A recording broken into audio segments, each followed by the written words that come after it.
even Krishna's pastimes especially are never what you think. You think like, wow, all loving, amazing Lord, he's perfect and this, that, and the other way, and then you're not leaving, are you? No. Oh, good.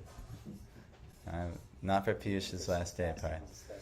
So, but let's get into it. The last verse we read was Kunti, after overhearing Arjuna's telling of the end of the Yadu dynasty. Oh no, we didn't read that. Oh my gosh, I don't know where I am.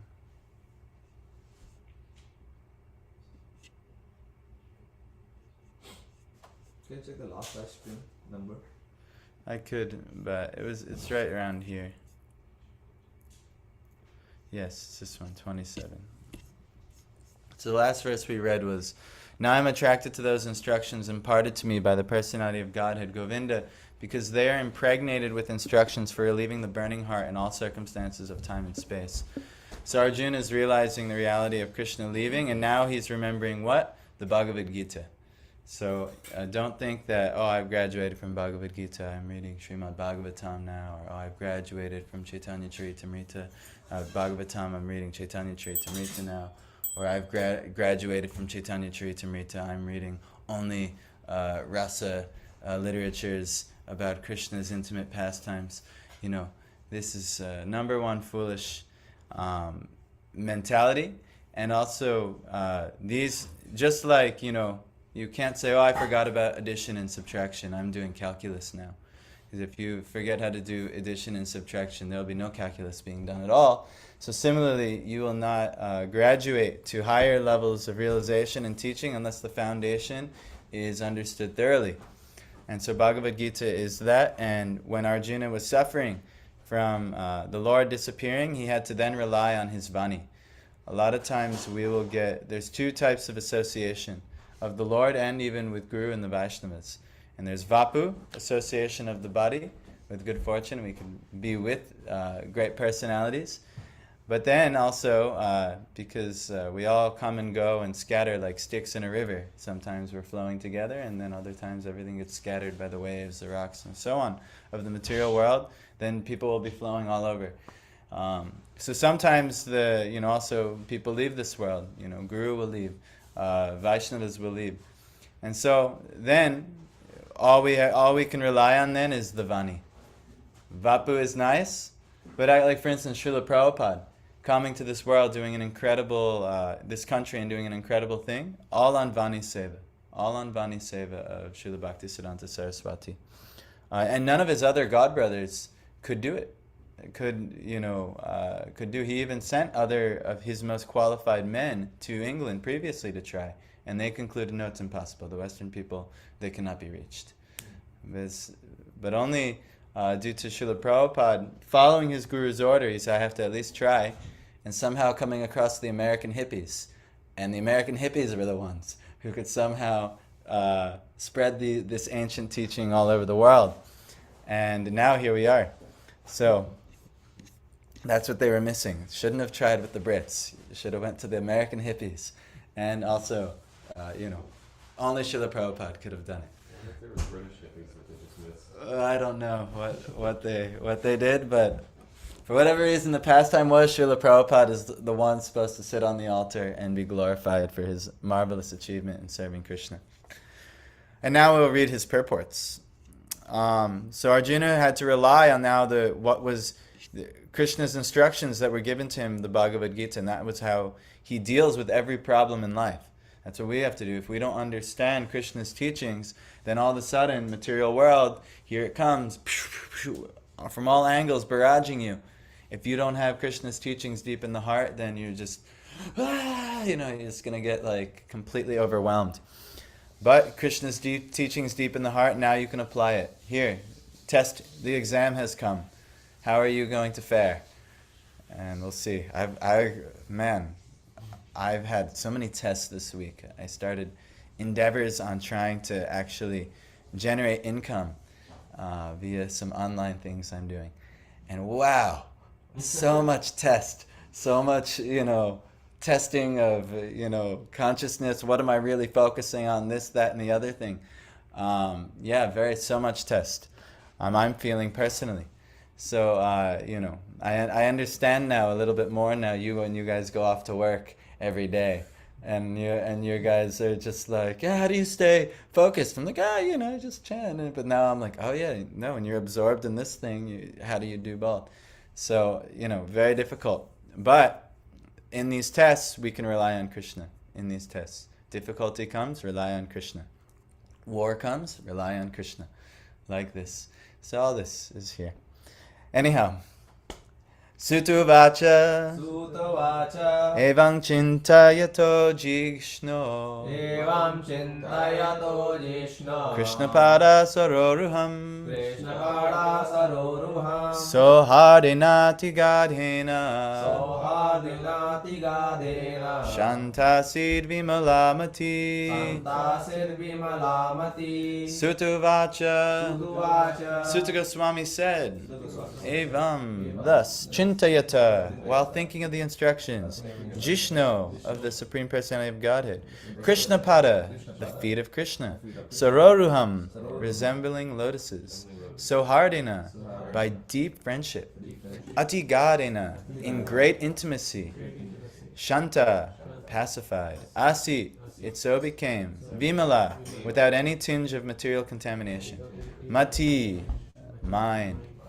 Sutta Goswami said, thus being deeply absorbed in thinking of the instructions of the Lord, which were imparted in the great intimacy of friendship, and in thinking of his lotus feet, Arjuna's mind became pacified and free from all material contamination. Purport.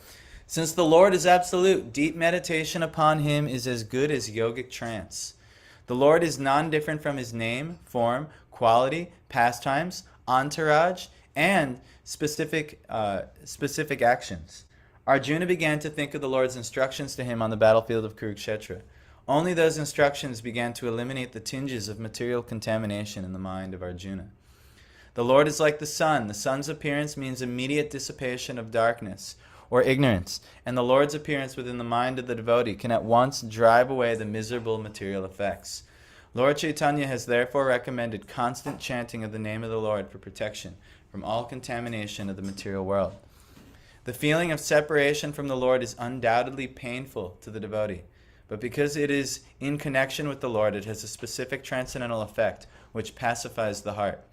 Feelings of separation are also sources of transcendental bliss, and they are never comparable to contaminated material feelings of separation. A couple things here.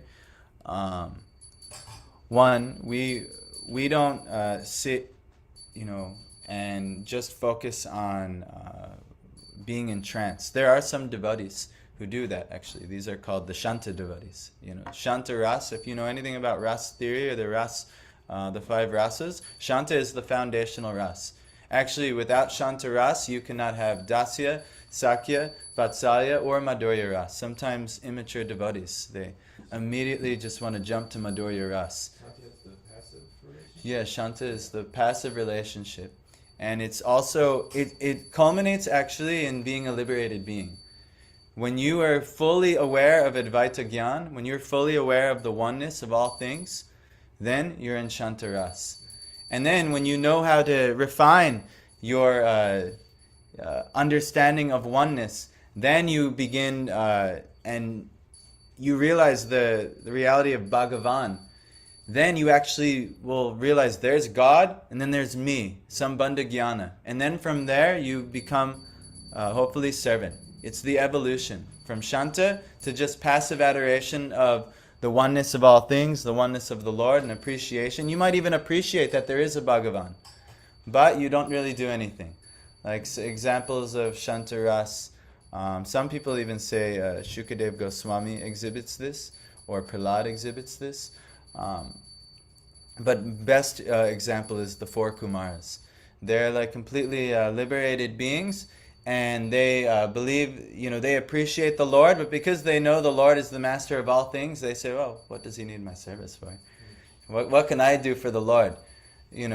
Not realizing yet intimately that actually the love by which you serve the Lord even though he doesn't need it, he doesn't need anything. He's Atmaram. He's completely self-satisfied, but he's very attracted by that mood of, oh, you're doing this small thing for me. You're offering me patram, pushpam, palam, toyam.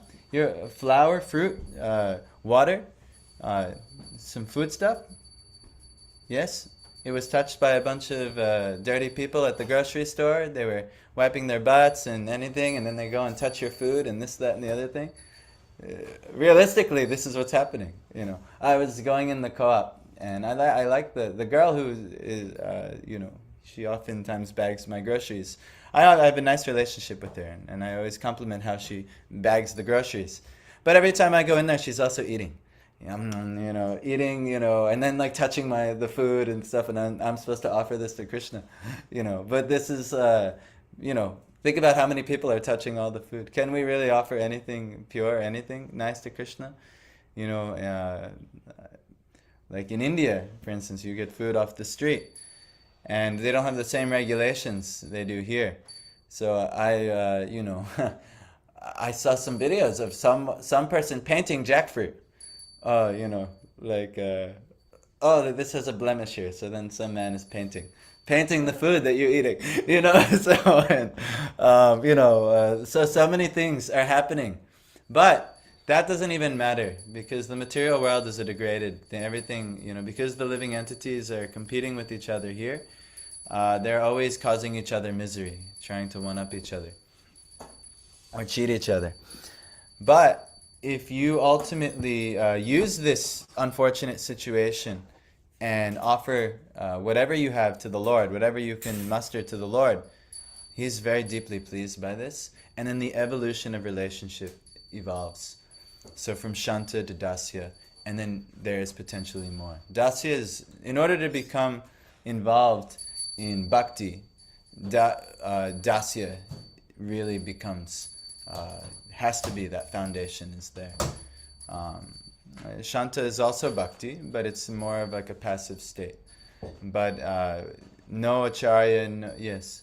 So if for the conclusion is that the foundation is the sort of passive realization, how does somebody first coming into bhakti, who's told that the goal is this loving relationship, and we're not shooting for the goal of the passive realization, but who hasn't realized that, how does that not become a barrier for somebody new who's almost told to shoot for the highest thing, and the passive relationship is given a little bit less value? Well, if you look, who is the acharya who really made it understood, is Srila Prabhupada. And what was his message? Krishna is the Supreme Personality of Godhead. Sambandha Jnana, you're a jiva, you're infinitesimal, there's an infinite Lord, look at His greatness. Shanta, that's Shanta, you're appreciating. It's not an obstacle, it's the foundation. Then, over time, what happens is some desire, some realization of the Lord's desire for service and your desire to serve. And then Dasya will evolve, potentially. But it's not an obstacle to still know Krishna is the Supreme Personality of Godhead. But now you're realizing, oh, it's good to serve. And in the actual midst of serving, then the other rasas can evolve, and actually something very interesting happens. There's two types of Maya. There's Mahamaya. Mahamaya's whole purpose is to delude you from the reality of God and enchant you with the flickering things, the will-o-wisps of this material world. But on the other side of the spectrum, now you've crossed the liberated stage. Say you reach liberation, moksha. You understand the reality, the oneness of all things, and you're part and parcel of it, and you realize this Supreme Lord from which everything's emanating, and that there's nothing else that needs to be done other than just appreciating. Then, from there, then there's a whole nother spectrum of liberated life. Who you play video games before? Yes, you play video games. So I used to play this one video game where there's like a whole leveling process in the video game, World of Warcraft. And you would spend much of the game leveling, but then at the end, when you reach the highest level, then there's a whole new realm of gaming that opens up to you. So similarly, when you, yes, my analogies. So similarly, when you are in this world, and you're trying to peel yourself or be peeled by mercy of the Lord out of this material illusion, there's so much that happens. But then when you reach the liberated state, Shanta, you're there. You're fully at peace. You're full, like Shanti is peace. You're fully at peace because you understand the Lord is taking care of everything. The peace formula in Bhagavad Gita, Bhaktaram Yagitapasam, the Lord is ultimately the beneficiary. Everything is happening through the Lord. There's nothing that's happening, good or bad, that's not the Lord's control. And once you know that, it's just like free. Oh, I can't control anything anyway. All right, Lord, I'll just sit here and appreciate. Om Shanti Shanti, and so on. And so you might take some lifestyle like that. But then what happens is at the post-liberated state, then there's like a whole new end game that opens up for you. And in the end game, the Lord actually reciprocates with the devotees. And so you might meet someone who is in intimate service with the Lord, and you'd be very attracted to the lifestyle that they live. Wow, look at how the Lord and this devotee are interacting. Look how blissful this devotee is. Look how, even you must realize for this reciprocation, the Lord must be pleased. And so on. So then you become attracted, and so more and more and more.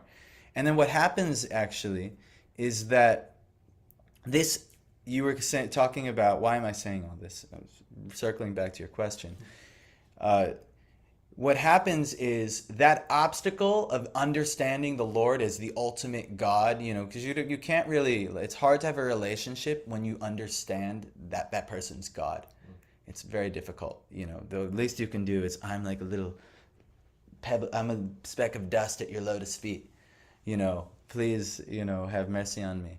Like for instance, if Donald Trump, as controversial as he is, if he walked in the room right now, we'd all be like, "Oh, Mr. Trump, come on, sit down." Maybe but like I think if a bunch of security guys and they all came in and his whole entourage came with him, you would be like, "Oh yes, please take some prasad," But that mood would naturally be there, because this is a very important position. But it wouldn't be like you couldn't punch him in the shoulder or call him a goofball or this, that, you couldn't have like an intimate type of thing with him. So what actually happens is at the post-liberated state, when bhakti begins happening, Yoga Maya now on the other side, Mahamaya deludes you. Yoga Maya on the other side, she will also delude you, but delude you from that Aishwarya Gyan. How? Through such relishment of madhurya, or such relishment of sweetness in bhakti, that you can't even remember that Krishna is God. You're so absorbed in the sweet relationship that gets completely covered over. And that in the residence of Vrindavan in the 10th canto, this is culminated to the utmost. Arjuna, you see in most of his life, a lot of that has been covered over. He had an intimate friendship with him, but then all of a sudden Krishna reveals the Sambandha Jnana and reveals the cosmic form to him. And then Arjuna went from being a friend who was kicking him in the battlefield and stuff like that, then to like, "Oh my God, I offer obeisance to the front, from the sides, and all these things. This fearful form, I cannot even look at it," and so on. So that's actually an obstacle to Krishna's friendship with Arjuna. So he has to actually, he got rid of that form, and then through the sweetness of the dealings, Yoga Maya again will bewilder Arjuna to a degree again. Even so much to the point where they're having an intimate relationship, and then Krishna leaves, and then Arjuna's realizing the Bhagavad Gita again. He's like, "Oh my God, now I must realize." So anyway, that was kind of a tangent on your question. That obstacle will be removed by Krishna himself via the Yogamaya potency. You will not have to do anything other. I guess the question though is, should somebody who has not yet realized Krishna sort of in any way shoot for an intimate relationship first, or shoot to understand from a passive point of view first? They have to understand from a passive point of view first. There's no intimate relationship without the foundation. Just like you can't have a home without setting a foundation. You can try and build it and it'll crumble. Right. So similarly, there's many so-called devotees, they try to become very rasik, and they try to, and the next thing you know, they're wearing saris and they're, worshipping Krishna. "Well, I'm a gopi," and things like that, and they do all kinds of like offensive, crazy things. because they didn't build the foundation. The foundation, each ras has to be built upon. Right. You cannot have even like last night we were talking a little bit about like service to Radharani and so many things. And I kind of like deferred. I don't really want to talk about it because it's just not, it's not something that I can, with, deep relevance, explain to you. I can only theoretically, give you any information on this. But realistically, you have to build all of the foundation, which is why, Krishna has given the foundational knowledge, Bhagavad Gita. And then the Srimad Bhagavatam systematically takes you through every tier of realization. And once you've realized it, then the next tier of realization. So it's very important to understand, hear these pastimes from realized devotees who've realized this gradation. Now, that being said, if you meet, let's say, a Madhurya Bhav, really deep, intimate Rasik devotee, because they built the foundation on everything else already, they can rise you up to that, and they'll know the certain tattvas that you need to understand to rise you from Shanta to Dasya, and so on. And if you're attracted to, you could stop anywhere you're attracted, but if you're attracted to, say, the highest rasas, I don't need to go into detail, then they'll have the tools to raise you up to that point. But you don't, it's not like, we have to get out of the idea of something called the Roha Pantha, or trying to be the doer. Yes, I am doing bhakti. I am chanting my rounds. I'm, offering worship. I'm doing this, that, and the other.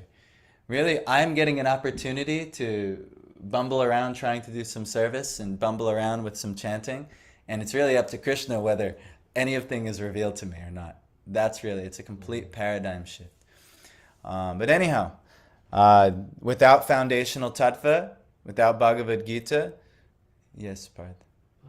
So Prabhu, then what should be our goal right now? Like, I think Mukunda Prabhu, when he came, he said, sadhaka has to have a specific goal. Yes. To develop a relation with Krishna. So, knowing, like, at least to some degree, reading Bhagavad Gita and everything, knowing to some degree that Krishna, the Supreme Personality of Godhead, and developing connection to Him is the ultimate process. So, what should be the specific goal, or will that be given by Guru or? So this in the Dashmula Tattva of Bhaktivinoda Thakur, actually this is explained, where he's saying Beda Beda Prakasham Sakalam Api Hare. Beda is oneness and difference, Sakalam, everything. Prakasham is manifested. Prakasham is manifested. Sakalam, everything is. Api of Hari, everything is His, the Lord's. And then this is your answer. Sadhanam Shuddha Bhaktim. So the sadhana is Shuddha Bhakti, doing the processes of bhakti. But you say, well, what's the goal? Sadhyam tad pritim eveti patishati janan. So the sadhyam is tad pritim, His love and affection. This is actually the goal. So you're saying, well, if we know this is the goal, well, how do we get there? We know we're not there. Shuddha Bhakti. What is Shuddha Bhakti? We can understand where Shuddha Bhakti is going, what it looks like. The residents of Vrindavan and that type of bhakti. But without the foundational bhakti, you'll have to definitely, like for instance, we chant the nectar of instruction, the Upadeshamrita. The whole first 5 verses are all Shuddha Bhakti, but they're all Vaidhi Bhakti. Just how to situate yourself mechanically. Yes, do this, wake up at this time, do these things, twirl like this, do that. Atyahara prayasascha, prajalponi amagraha, janasangascha loyam cha, shadbir bhaktir vinashyati. So, you follow all those things. Don't overconsume. Don't over-endeavor. Don't speak nonsense. Don't speak of things that don't pertain to the absolute truth. Don't over-fanaticize on rules of the Vedas, and at the same time, don't neglect them at all together. Try to honestly and sincerely follow them and know why you're doing it. and then on the other side, utsaha, nishchaya, dharya, you be enthusiastic. But all these things are the sadhana, the beginning sadhana, and then later, then the Raganuga, that whole path is opened up. But you cannot, how can you expect to do this path without first, I was just reading last night, actually in the Upadeshamrita commentary of Bhaktisiddhanta Saraswati, there's no chance of any Raganuga sadhana or any high goal, priti, love with Krishna, anything without first practicing Vaidhi Bhakti and developing, coming past the stage of Nishtha, finding a guru who is bona fide, and then fully and surrendering and serving Guru at that level. And then what happens is ruchi. You'll get a taste for doing all these activities he's prescribing to you. And then when the taste comes, then the desire for the Raganuga, then that can potentially open up. But unless you have a taste for all these activities, so what are the activities? Shuddha Bhakti, what do you think? We have Prahlad on the altar. Shravanam Kirtanam. Yes. First, Shravanam. Shuddha, what you should do is hear. Find someone more advanced than you, hear from them. Yes, you can listen to lectures online. If there's no other opportunity, best thing we can do. But also you should live hear. For Radhastami, we're going to go over to Bhakta Bandhav, and there will be some Maharajas, some Swamis, some exalted devotees here, and we can hear from them. It'll be a good opportunity. So that's it. Find more advanced devotees, hear from them. That has to be everybody's first step. And then what happens is, when you've heard sufficiently, then you start sharing with other people.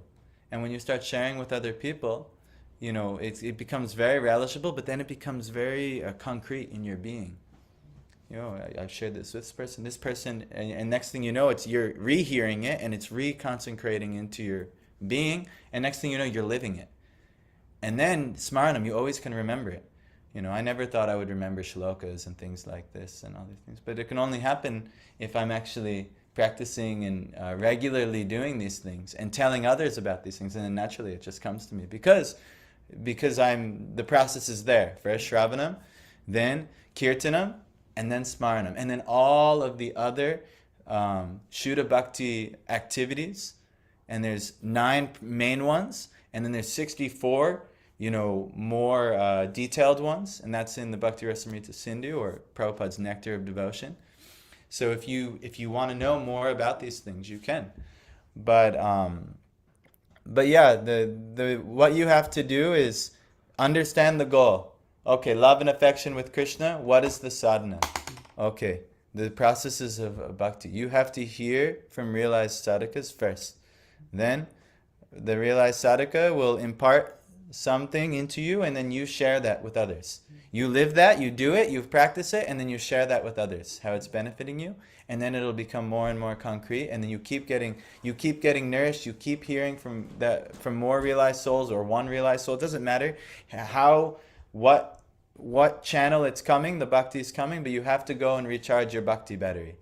Or you need to go even better, you have a greater capacity now for service, and you need someone to come charge you up to a new capacity.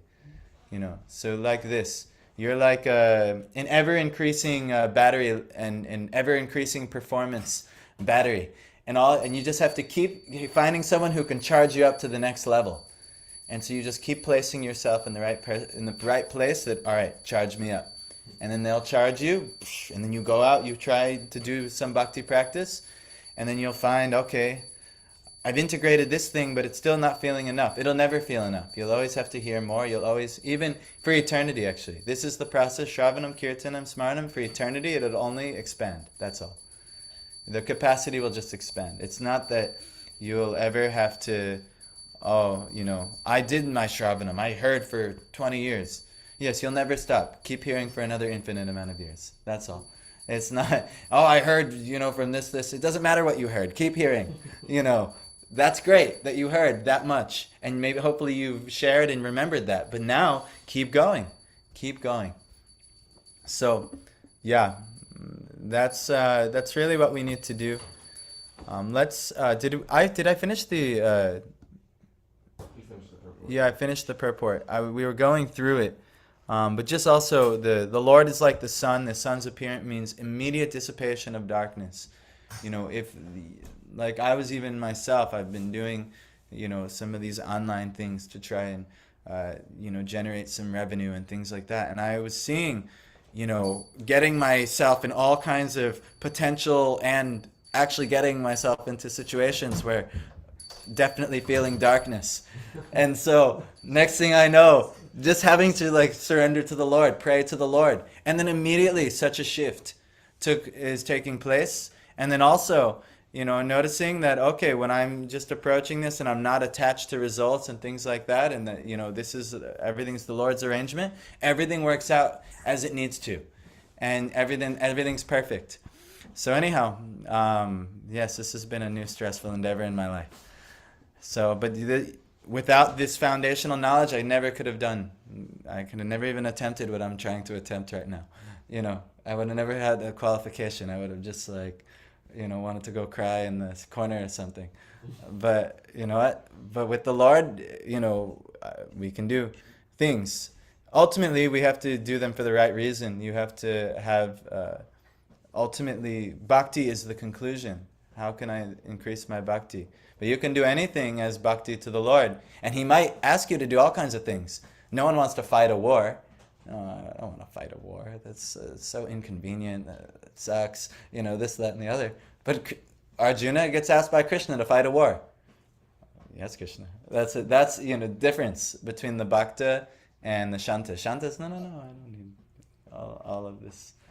I'm just going to sit here peacefully and meditate. No problem.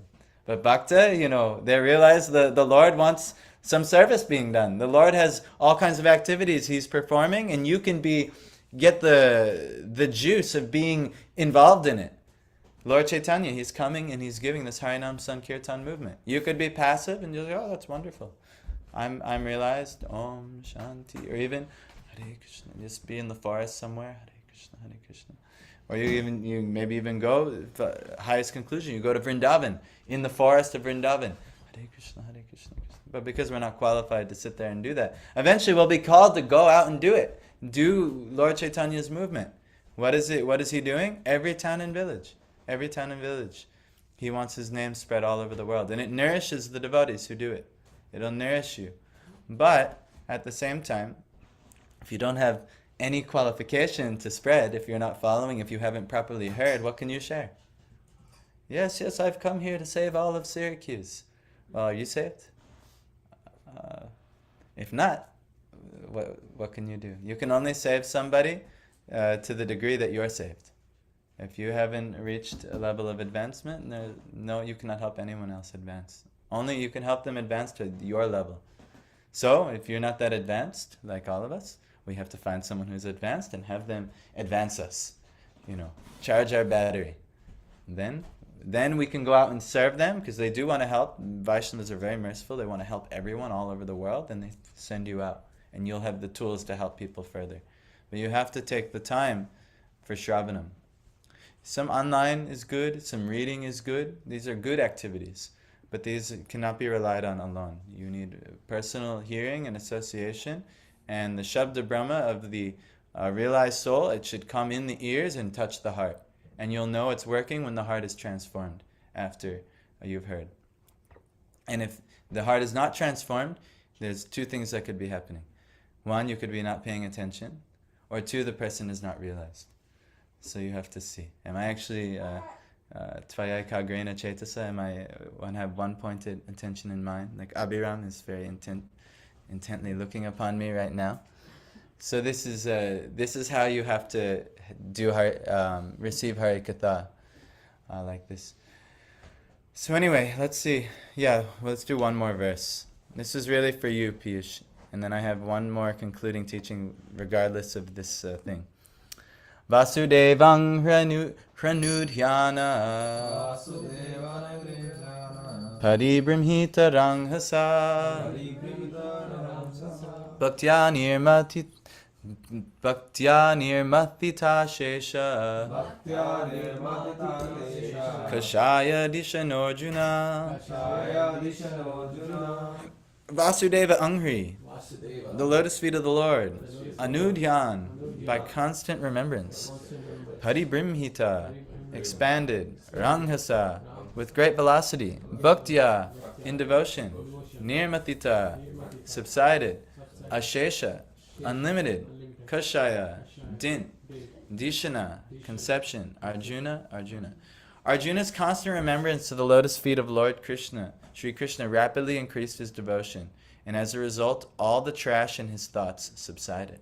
That's very nice. Material desires in the mind are the trash of material contamination. By such contamination, the living being is faced with so many compatible and incompatible things that discourage the very existence of spiritual identity. Birth after birth, the conditioned soul is entrapped with so many pleasing and displeasing elements, which are all false and temporary. They accumulate due to our reactions to material desires, but when we get in touch with the Transcendental Lord and his variegated energies by devotional service, the naked forms of all material desires become manifest, and the intelligence of the living being is pacified in its true color. I like how Prabhupada's always so poetic. But the naked forms of all material desires, when you actually understand what's happening, like, all right, this desire has come. Like, for instance, Parth, you have a nice fiance, let's say, Katha. But then all of a sudden you go and you meet some other girl on campus, and all of a sudden she's, pretty or something like this, and then maybe some idea comes in the mind or something like that. This is inevitable, actually. But if that happens, if you understand the naked form of that desire, you'll realize, no, this is going to cause me so much entanglement and suffering. This is going to cause me so much karmic problems and things like this. This is not intelligent at all. When you can kind of break down the samskara, I've been doing this lifetime after lifetime. I've been chewing the chewed, doing this. I'm just remembering how I enjoyed this previously in this life and in previous lifetimes. When you can actually break it down, then you can just take a step back and be like, no, I don't like that.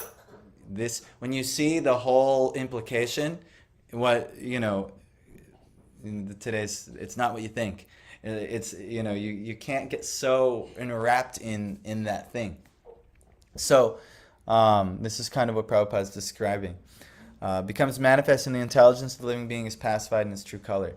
As soon as Arjuna turned his attention towards the instructions of the Lord, as they are inculcated in the Bhagavad Gita, his true color of eternal association with the Lord became manifest, and thus he felt freed from all material contaminations. So this is very nice. When you associate with the Lord via his devotees, when you associate with the Lord via his shastras, and when you associate with the Lord via a bona fide guru, a very potent representation of the Lord, you'll actually, it'll all be revealed to you. Everything that you need will be revealed to you. And so even now, right, I'm in Syracuse, I have work. I have to maintain myself, and some money needs to be there so I can live. Something has to be there. Yes, maybe Guru's not coming with you to work, or Bhagavad Gita's not coming with you to work, or anything like that.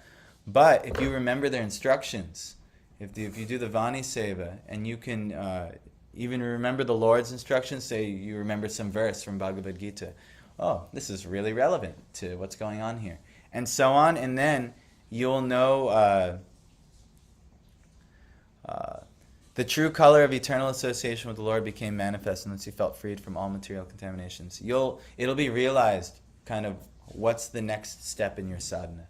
It'll be manifest. You'll have the direction, the understanding, and sometimes you won't know, and then you ask spiritual guide, mentor, shiksha guru, and then they'll say this, and if it resonates, it touches the heart, then boom, go for it. And if it doesn't, then you have some doubt. Then you have to clarify the doubt. And if they cannot clarify it, then you have to sort that out. With him, maybe it's impossible that person can clarify that doubt. You have to check: am I proper in my being a proper disciple? Are they proper in giving me proper instruction? And then you have to kind of sort that out. It's in the Shastras. And then once that's sorted out, then you can have deeper purpose.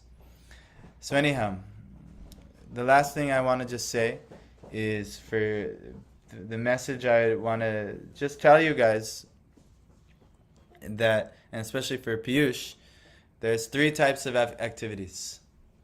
There's pap, there's punya, and there's sukriti. Pap is sinful activity. Let's say, lady pops up, and be nice to enjoy with her. Katha doesn't have to know.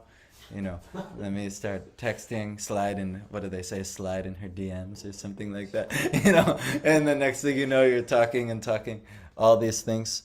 Or let me go on private walks with her, and next thing you know, one thing leads to another thing. Butter and ghee, or ghee and fire do not mix. No, I'm very exalted ghee. I won't get burnt. I won't get burnt by the fire. No, if you mix ghee and fire, you'll be burnt. It will act. So you don't mix. But anyhow, yes, understand. Everyone should understand in Shastra what is pap, what is sinful activity, punya, what is pious activity. But even better than that, punya also isn't that desirable either. What is punya? Like feeding others, doing all kinds of humanitarian activities. But all it will do is give you good karma, and then you'll have a good material situation. You'll have enough wealth, you'll have enough, maybe a nice beautiful wife, beautiful family, all these things. That sounds great, except when that's finished, when you've enjoyed a certain amount, the punya is diminished, and then you're back to step 1. But what really the activities one needs to do, and this is for you, Piyush, is cultivate sukriti. Sukriti are auspicious activities, and what are these auspicious activities? They are the same as punya. Pap and punya are 2 sides of the same coin. Pap is doing activities that cause others distress. So if you do an activity that'll cause others distress, this is often known as sinful. Like, killing, even illicit. So how about if I'm doing illicit relationship with this lady? How is that? But there's so many implications that come to that. A lady should be taken care of her whole life. Are you willing to do that thing? So then many people say, no, I don't want to do like that. And so on, and then you cause all kinds of rifts and all kinds of problems. Many people are having children and then leaving the child. Oh, I wasn't ready for that. I wasn't ready for a child, and that's why the whole abortion argument is a thing. Well, certain things we do have consequences. So anyway, these are considered sinful activities. They cause others suffering. So don't do activities which cause others suffering. You'll never ever get anything good that way. All you get is, what do you get when you do pap? What do you get?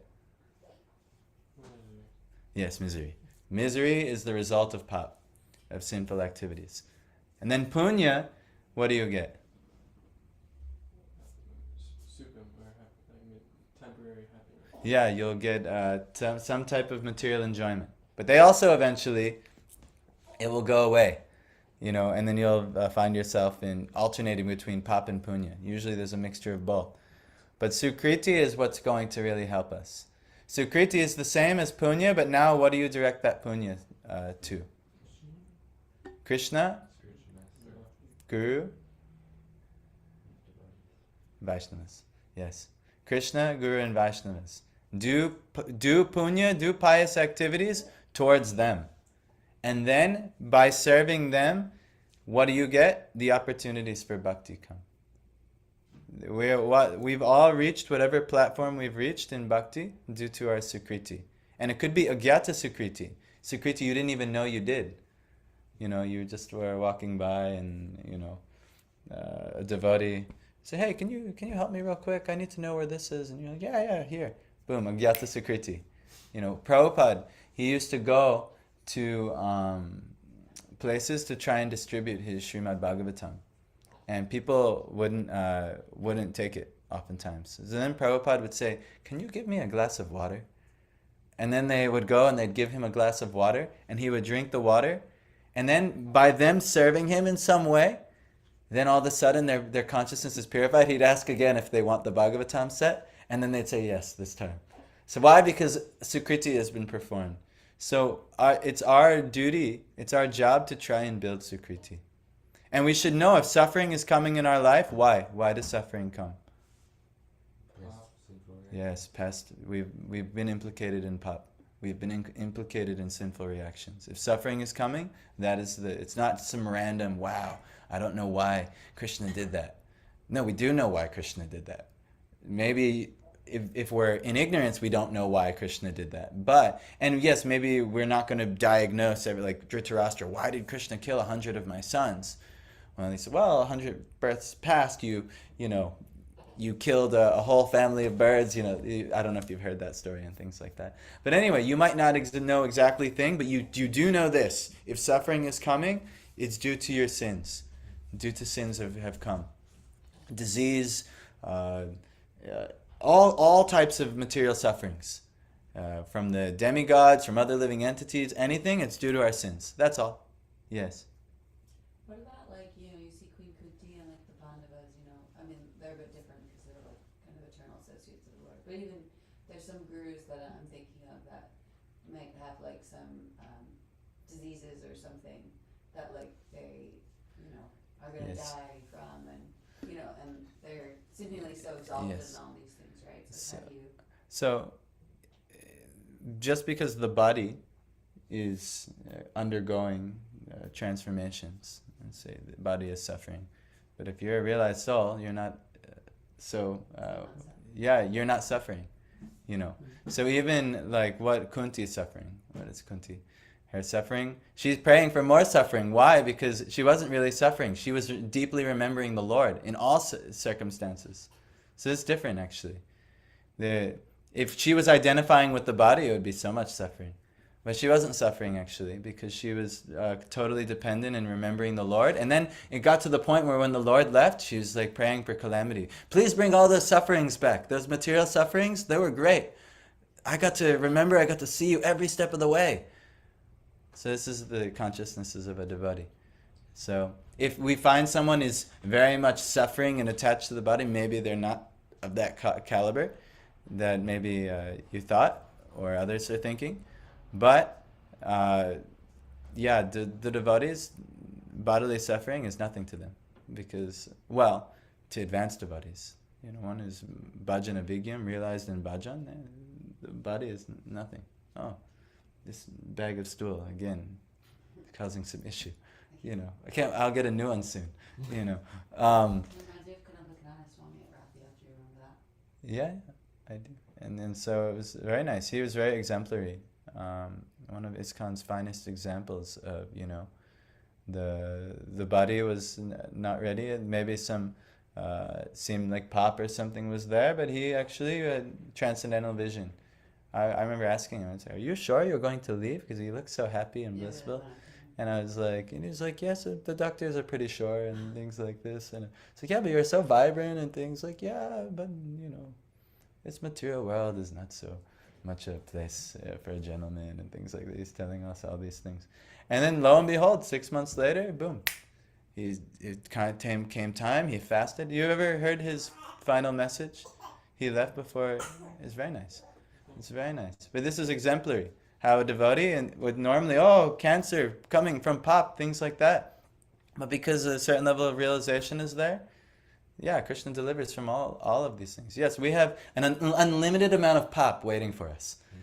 Pop reactions. We have so much, actually. You just don't know when it's going to get realized. But it comes due to that. But when you do Sukriti, and you serve the Vaishnavas, you serve the Guru, you serve the Lord and follow His instructions and live accordingly, then you're building Sukriti, you get to meet more advanced Vaishnavas, and then they will charge you, and everything will be delivered. You'll be delivered. You're not going to be implicated by pop anymore. And if something is there, it's transcendental. Madhav just got some transcendental disease earlier this week. I hope you had the vision of it being transcendental. I was actually, me and my wife were discussing, why did this happen? And we saw a few transcendental reasons that it was good for the ashram, for Madhav to get the disease and go for someday. Why? So, we could all be reinvigorated in our bhakti.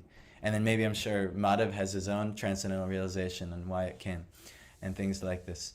I have started to distribute. I have a It's call, time, yes. Yeah, with a devotee whom I am trying to move in. Yes, yes. So, Grantharaj Srimad Bhagavatam ki, Jai. Bhakta Piyush ki, Jai. Jai. Thanks for being with us, Piyush, and thank you for joining online, and we will talk